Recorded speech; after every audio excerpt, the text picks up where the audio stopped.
সার্থক জনম। যে ছেলেটা চায়ের দোকানের এটো কাপ ধুচ্ছে রাস্তার ধারে, তাকে ডাকুন, তার কানে কানে সুরেলা কণ্ঠে বলুন, সুজলাম সুফলাম মলয়জ শীতলম শস্য শ্যামলম মাতরম বন্দে মাতরম। হ্যাঁ, বেশ সুন্দর করে বলুন।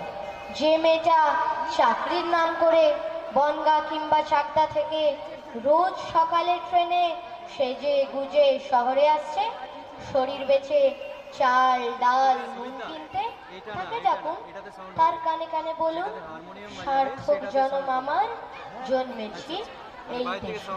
যে ছেলেটি লটারির টিকিট নিয়ে দরজায় দরজায় ঘুরছে আর বলছে, বিশ্বাস করুন আমি ভদ্রলোক, আজ 10 বছর হলো আমার কারখানা বন্ধ, লক আউট, তাকে ডাকুন, তার কানে কানে বলুন, বলো বলো বলো সবে শত বিনা বেনো রবে, ভারত আবার জগত সভায় শ্রেষ্ঠ আসন লবে।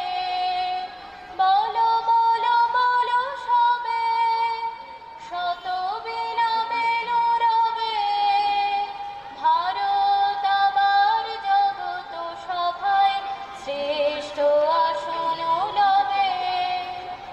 রাতের আকাশ কাঁপিয়ে অঝোর ধারায় বৃষ্টি নামলে যে মা আজ লণ্ঠনে হাতে চালির ঘরের দরজায় ঠাঁই দাঁড়িয়ে থাকেন তার খোকন ফিরে আসবে বলে, যে খোকনকে এমনই এক বর্ষার উন্মত্ত রাতে কালো গাড়ির পুলিশ ডেকে নিয়ে গিয়েছিল, আর বরানগরের রাস্তায় ভোরের ঘুম ভাঙা কুকুর প্রথম দেখেছিল যার গুলিবিদ্ধ রক্তাক্ত লাশ, সেই মাকে ডাকুন, তার কানে কানে বলুন, हम बुलबुले हैं इसके ये गुलसितान हमारा हमारा सारे जहां से अच्छा, हिंदुस्तान हमारा हमारा सारे जहां से अच्छा।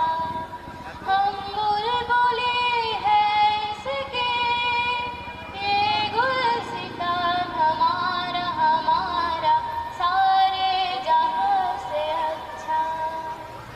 সবাইকে সব কিছু বলা শেষ হলে শুনশান শীতের রাতে পাঁচ মাথার মোড়ের ঘোড়ায় চড়ে বসা সেই মহাবিপ্লবীর পায়ের সামনে ধীরে ধীরে এগিয়ে যান।